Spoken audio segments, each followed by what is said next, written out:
ഇപ്പൊ എന്നാ മഴയാണ് പുറത്തിറങ്ങാൻ പറ്റണ്ടേ? കർക്കിടക മാസം തുടങ്ങിയ മഴ കുറെ ദിവസമായിട്ടില്ലേ? കർക്കിടകം എന്ന് പറഞ്ഞ ഇതാണ്.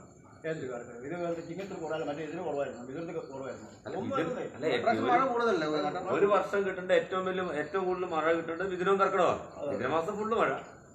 പക്ഷെ ഈ തവണ എന്നെ ഇടവപ്പാതി എന്നല്ല, ആദ്യം തന്നെ മഴ തുടങ്ങി എന്നുള്ള. കാരണം പാതി കഴിയുന്നതിന് മുമ്പേ, കാരണം നമുക്ക് ഈ മെയ് ഒരു 20-ാം തീയതി തുടങ്ങിയ മഴയാണ് ഇതുവരെ ഇന്നലെ പെയ്യുന്ന മഴയെന്നാണ് ഭയങ്കര അല്ലേ?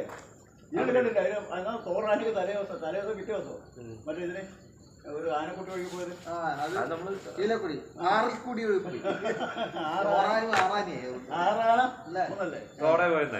ഇന്നലെ നമ്മളെ അർജുൻ വെച്ച ദിവസം ഇന്നലെ അല്ലേ? മലയിടിഞ്ഞ ഒരു വർഷം കഴിഞ്ഞല്ലേ? ഇന്നലെ ഫേസ്ബുക്കിലെ ഫോട്ടോ കാണുമ്പോ പിന്നെ ലക്ഷ്മണ ഇതെന്ന് പറഞ്ഞാലേ നമ്മുടെ നാട്ടിലെ മാധ്യമങ്ങള് അവർക്ക് റേറ്റിംഗ് കിട്ടാൻ വേണ്ടിയിട്ട് ഓരോ സാധനങ്ങൾ ഓരോ കാലത്ത് വരുത്തിക്കൊണ്ടുവരും. അവർക്ക് മറ്റേ റേറ്റിംഗ് കൂടുതൽ കിട്ടുന്ന ഒരു സാധനം കിട്ടി അന്നേരം അങ്ങോട്ട് പറഞ്ഞു. പ്രതിബദ്ധതയല്ല, പ്രതിബദ്ധത പറ്റിയല്ല ഞാൻ പറഞ്ഞത്. അന്ന് ആ ഷിരൂരിത്തെ ആ സംഭവം സത്യം പറഞ്ഞാല് വല്ലാത്തൊരു വികാരം ഉണ്ടാക്കിയത്. ഞാൻ കഴിഞ്ഞ പ്രാവശ്യമൊക്കെ നമ്മൾ സംസാരിച്ച കാര്യമാണത്. കാരണം ഓരോ സ്ഥലത്ത് നിന്നിട്ട് അതിന്റെ ഡയഗ്രാം ഒക്കെ വരച്ചിട്ട് എന്താ പറയുക, എല്ലാം ഇങ്ങനെ അവിടെയാണ് ഇവിടെയാണ് അങ്ങനെയാണ് ഇങ്ങനെയാണ് പറഞ്ഞ അറമാദിക്കുന്ന ആ ഒരു അവസ്ഥ. ഒരാളുടെ ജീവൻ ഉണ്ടോ ഇല്ലയോ എന്ന് അറിയത്തില്ല. എന്നിട്ട് ഇവര് പറഞ്ഞിടത്തുനിന്നൊന്നുമല്ല കിട്ടിയെന്നുള്ളു. അതാണ് അതിനുവേണ്ടി പ്രവർത്തിച്ച ആൾക്കാരെ പോലും വല്ല വെട്ടികളാക്കുന്ന രീതിയിലാണ് ഇവരെ നല്ല ആത്മാർത്ഥമായി പ്രവർത്തിച്ച എത്രയോ ആൾക്കാരുണ്ട് ജീവൻ പണയം വെച്ച്. പിന്നെ അല്ലേ, ഒരുപാട് ആൾക്കാരുണ്ട്. അതേപോലെ ഇപ്പം പറഞ്ഞാൽ അതായത് അതാണ് നമ്മൾ പറഞ്ഞു വരുന്നത്. ഇന്നും മുതലുള്ളൊരു ഇവർക്ക് ഇങ്ങനെ കൊട്ടി ആഘോഷിക്കുകയാണ്. ഇതിൽ ഏറ്റവും പ്രശ്നം വെച്ചാല് ഏത് ആഘോഷത്തിലുള്ള നമ്മൾ അവരെ പെട്ടുപോകുന്നതാണ്.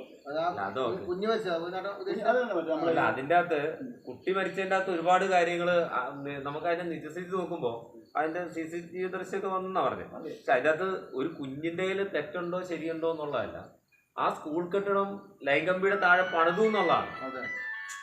തിരിഞ്ഞോ? അല്ലല്ല, ലൈൻ കമ്പിന്റെ താഴെ ശരി തന്നെയാണ്. ലൈൻ കമ്പി ശേഷമാണ് ഇത് പണിയത്, അങ്ങനെയല്ലേ പറഞ്ഞത്. അതിന് അനുമതി കൊടുക്കുന്ന ആരാണ്? പഞ്ചായത്തല്ലേ? അല്ല, അതിനുശേഷം സ്കൂൾ അധികാരി ഈ വിളിച്ചു പറഞ്ഞിട്ടുണ്ട്, കേസ് രജിസ്റ്റർ ചെയ്തിട്ടുണ്ട്, ഇത് മാറ്റണം. അതെന്തിനായോ? നമ്മള് നേരത്തെ വലിച്ച എന്താ പറയല് ഇതിന്റെ അടിയില് നേരത്തെ ലൈൻ വലിച്ചു, അതിന്റെ അടി ഈ ഷെഡ് ഇട്ടതിന് ശേഷം മാറ്റണമെന്ന് പിന്നീടാണോ ഇത് കൊടുക്കണം? ഇത് മാറ്റിയിട്ട് മേടിച്ചിട്ടല്ലേ ചെയ്യുന്നത്. അതിനകത്ത് എന്തെല്ലോ ഒരു ദുരൂഹതയുണ്ട്. ഈ ഷീറ്റ് ഇട്ടതിന്റെ മുകളിലേക്ക് കയറാനല്ലേ ഡോറ് വരെ ഉണ്ടായിരുന്നു അതിന്റെ മുകളിൽ. ആ പിള്ളേർ ചെരുപ്പ് അങ്ങോട്ട് പോയി. അല്ല അങ്ങനെ അത് മോളിൽ രണ്ടാം നിലയുടെ മോളിൽ നിന്ന് എനിക്ക് തോന്നുന്നത് രണ്ടാം നിലയുടെ മോളിൽ നിന്ന് താഴോട്ട് ഷീറ്റ് ഇട്ടാ എല്ലാവരും കുരുത്തക്കാരല്ലേ. കുഞ്ഞുങ്ങളെപ്പോഴും കുരുത്തക്കാട് കാണിക്കാൻ അവര് ചെരുപ്പറിഞ്ഞ് കഴിഞ്ഞാൽ പോയി അതിന്റെ മണ്ട ഈസി ആയിട്ട് പോയി എടുത്തിട്ട് വരും. അതൊക്കെ സ്വാഭാവികമായിട്ട് സംഭവിക്കുന്നത്. സാധാരണ സ്കൂൾ വിട്ടാൽ തന്നെ കുട്ടികളെ ഒരു കുപ്പി കിട്ടിക്കഴിഞ്ഞാൽ അതും ചവിട്ടി തട്ടി പന്ത് കളിച്ചോണ്ട് പോകുന്നുണ്ട്. പിള്ളേരങ്ങനെ ഇപ്പൊ തോട്ടിൽ വെള്ളം കണ്ട തോട്ടിൽ ചാടല്. ഇപ്പൊ എന്റെ പയ്യനൊക്കെ എന്ന് വെച്ച് കഴിഞ്ഞാല് കൂട്ടുകാരെല്ലാം കൂടി നമ്മുടെ അടുത്ത് ഇപ്പൊ താമസിക്കുന്ന താട്ടിൽ ചെറിയൊരു തോടുണ്ട്, അവിടെ പോയി അവരെല്ലാരും കൂടെ കൂടി കമ്പനി കുടിച്ച പിള്ളേരെ പ്രായത്തിൽ ചെയ്യുന്നപ്പം ചിലപ്പം ഒരുത്തരൊന്നും ആലോചിക്കാണ്ട് ചെയ്യും സംഭവം. അല്ല, അതിന്റെ പ്രശ്നം വെച്ചാല് ഇങ്ങനെ ഒരു സംഭവം ഉണ്ടായി കഴിഞ്ഞാല് അത് ശ്രദ്ധിക്കേണ്ടത് ഇലക്ട്രിസിറ്റി ബോർഡുകാരനോട് ശ്രദ്ധിക്കണം, സ്കൂളുകാരനെ മാത്രമല്ല. ഇലക്ട്രിസിറ്റി ബോർഡുകാരനോട് ശ്രദ്ധിക്കണം. അത് അങ്ങനെ പണിയുമ്പോ ആ ബിൽഡിംഗ് പണിയുമ്പോ അവിടെ പണിയാൻ പാടില്ല എന്ന് പറഞ്ഞ് കൊടുക്കേണ്ട പഞ്ചായത്ത് അടക്കം അനുമതി കൊടുക്കുമ്പോ ഈ ബിൽഡിംഗ് പണിയുമ്പോൾ പഞ്ചായത്തിന്റെ അനുമതി വേണ്ടേ? പഞ്ചായത്തിന്റെ അനുമതി വേണം. എഞ്ചിനീയർ സ്കൂൾ എഞ്ചിനീയർ വെറുതെ എങ്ങനെ പഠിക്കാൻ നമ്മൾ വീട് പണിയാൻ സ്കൂൾ പഠിക്കാൻ കഴിയില്ല. എഞ്ചിനീയറുടെ അനുമതി വേണം. അല്ല, അത് ഷീറ്റ് മാത്രം, അത് സൈക്കിള് നിർത്താനുള്ള ഷെഡാന്ന് തോന്നുന്നു. അത് എന്തായാലും ഒരു കൺസ്ട്രക്ഷൻ നടക്കുമ്പോ ഇവരെല്ലാം സമ്മതം വേണം. അതിനകത്ത് ഇപ്പൊ ഞാൻ പറയട്ടെ, ഒരു ഹെഡ് മാഷം പുറത്താക്കി സബ്സിഡി കൊണ്ടൊന്നും ഒരു കാര്യമില്ല. ഞാൻ ചോദിക്കട്ടെ, അതിനകത്ത് ഒരു മാഷ് ഇത് ശ്രദ്ധിച്ചിട്ടുണ്ടെങ്കിൽ ഈ കംപ്ലൈന്റ് ഇത് ഇപ്പം ഒരു മാറ്റം പത്രക്കാരെ വിളിച്ച് കാണിക്കുന്നത്. അതന്നെ നീ പറഞ്ഞതിന്റെ പോയിന്റ്. ഇവർ ഈ മാഷന്മാരുടെ ഹെഡാണ് ഹെഡ് മാസ്റ്റർ. അതെ, നമ്മുടെ നാട്ടിലെ ഏറ്റവും വലിയ പ്രശ്നം എന്താണ്? നമുക്ക് എന്തെങ്കിലും ഒരു അപകടം ഉണ്ടായെങ്കിൽ മാത്രമേ അതിനെ കുറിച്ച് ചർച്ച ചെയ്യൂ.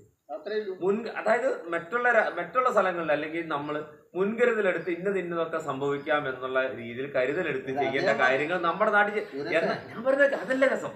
നമ്മുടെ നാട്ടിൽ എന്തൊരു ആവശ്യത്തിന് ചെന്നോ നമ്മൾ ഓഫീസറിലേക്ക് ഇല്ലാത്ത ഗുലുമാലുകളൊന്നുമില്ല. അവര് പറയുന്ന ന്യായങ്ങൾ കേട്ട് കഴിഞ്ഞാൽ ഒരു സാധനം നടത്തുകയില്ല, നടത്തിക്കുകയില്ല. അതാണ് അവസ്ഥ. അത് നമ്മൾ കഴിഞ്ഞ പ്രാവശ്യം പറഞ്ഞതല്ലേ, ആ നിന്റെ മരം വീണ സമയത്ത് പറഞ്ഞില്ലേ, ഇത് വീട്ടാരം അതിനുള്ള അടിയിലായി പോയിട്ടുണ്ടെങ്കിൽ അന്നേരം പിന്നെ തീർന്നു. പിന്നെ ഫുള്ള് പത്രക്കാരും ബഹളയില്ലേ. ഇതിപ്പോ മരം ഇത് അത്ര പറ ഡേഞ്ചർ ഇല്ലാത്ത പോയതുകൊണ്ടല്ലേ.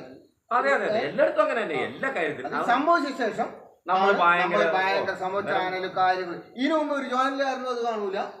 ഇത് ബന്ധപ്പെട്ട വകുപ്പുകളും സർക്കാരും വേണ്ട രീതിയിൽ പ്രവർത്തിച്ചു കഴിഞ്ഞാൽ ഇത്തരം നേരെ തിരിച്ചിട്ട് ഇപ്പൊ കോയിനാട്ടിനോ നമ്മളെ സുരേഷ് നമ്മലാണെങ്കിൽ ഇതേപോലെ എന്തെങ്കിലും കണ്ടാൽ നമ്മൾ അന്നേരം അത് പറയും. ഇങ്ങനെ സംഭവം ഉണ്ടോ ഇന്ന സ്ഥലത്ത്, ഇന്ന സ്ഥലത്ത് ഇങ്ങനെ സംഭവം ഡേഞ്ചർ ആണ് എന്ന് പറയും. നേരെ ചെയ്തു എന്റെ കാര്യം മാത്രം അത് നോക്കി അവരങ്ങ് പോയി. അതല്ല സമൂഹത്തോട് ചെയ്യുന്നത്. നമ്മളിതേ പറയുന്നുള്ളൂ.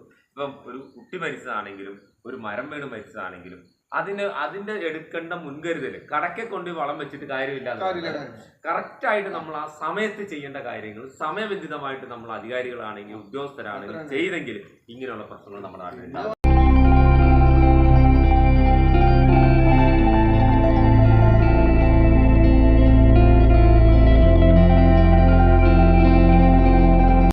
അറിഞ്ഞോ, ആഴ്ചയിൽ 500 രൂപ വീതം ഫീസ് അടച്ചുകൊണ്ട് നേഴ്സാകാം. 100% ജോലി ഉറപ്പോടുകൂടി. 4 നൂറ്റാണ്ടിന്റെ വിജയത്തിളക്കവുമായി saint Mary's nursing college Cherupuzha. പഠനത്തോടൊപ്പം തന്നെ ജോലി നൽകുക എന്നത് ഞങ്ങളുടെ മാത്രം പ്രത്യേകതയാണ്. പ്രവേശന സമയത്തെ അഡ്മിഷൻ ഫീസ് മാത്രം. 100% പ്രാക്ടിക്കലോടുകൂടി ഓൺലൈനായും പഠിക്കാം. അഡ്മിഷൻ തുടരുന്നു. 2 വർഷത്തെ നഴ്സിംഗ് ആൻഡ് ലാബ് ടെക്നീഷ്യൻ കോഴ്സുകളും 1 വർഷത്തെ പ്രീ പ്രൈമറി ടീച്ചേഴ്സ് ട്രെയിനിങ് കോഴ്സുകളും ഇവിടെ ലഭ്യമാണ്. Saint Mary's nursing college Cherupuzha. Phone number 9446007032 9947771550 8606897907.